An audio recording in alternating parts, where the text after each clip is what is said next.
Meaning of double density. Double density.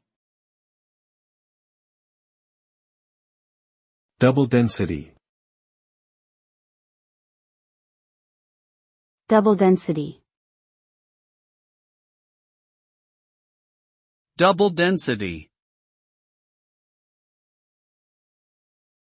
Double density is a term used to describe computer disks that can store more data than their predecessors by utilizing a higher number of sectors per track. These disks were commonly used in the 1980s and early 1990s, before they were replaced by even higher capacity formats such as high-density and compact disks.